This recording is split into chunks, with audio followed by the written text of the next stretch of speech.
In a statement, NBC Universal Chairman Steve Burke said by his actions, Brian has jeopardized the trust millions of Americans place in NBC News. But he added Brian deserves a second chance, and we are rooting for him. And now, if I may, on a personal note, say it is an enormously difficult story to report. Brian is a member of our family, but so are you, our viewers, and we will work every night to be worthy of your trust. Okay, that's how NBC has handled it. Michael Brown, talk radio host of The Michael Brown Show and former FEMA director, who I haven't talked to in quite a while. Great to talk to you, Michael. Yeah, same here, Steve.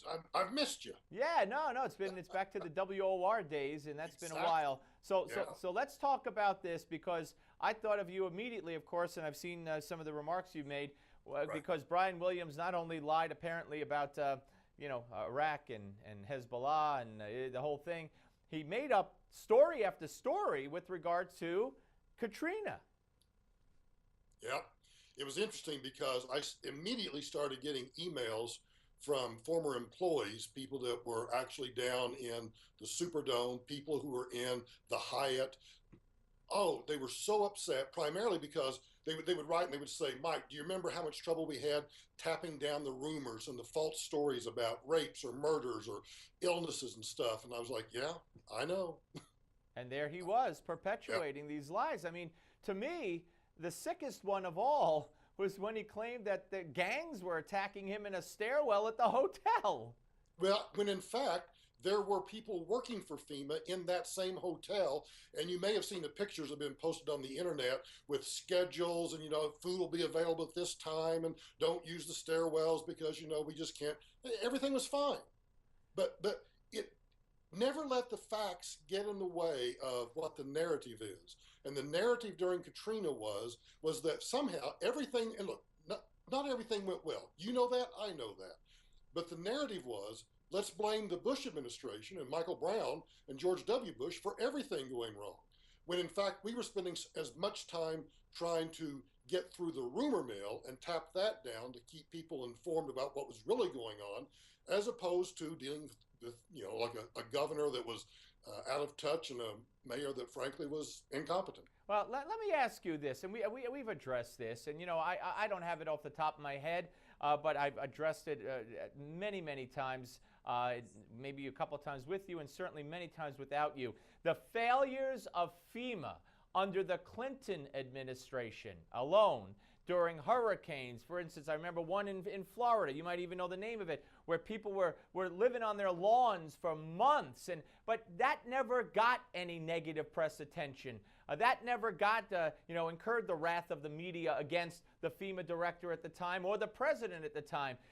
And do you believe that Brian Williams embellished the way he did and the media came down on you and President Bush the way they did because most of the victims that we saw in New Orleans in the hurricane were black? Yes, there's no question about it. Because the narrative at that point was going to be that Bush and Brown are racist, or even pulling it back a notch, maybe we're not racist, but we don't care about black people.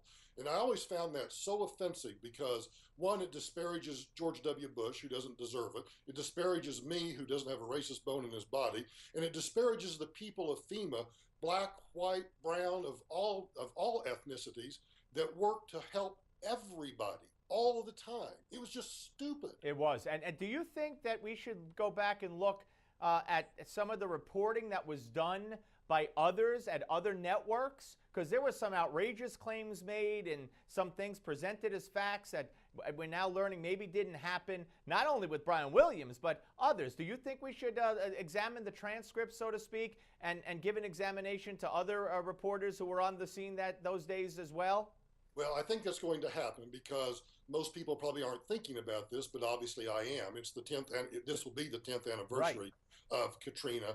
And as I wrote in my book, and I'm not trying to push the book here, but as I wrote in my book, Deadly Indifference, part of the problem we had was dealing with all of these falsehoods. Because I can remember many times turning to General Honoré and saying, General, would you send some troops in to check out X?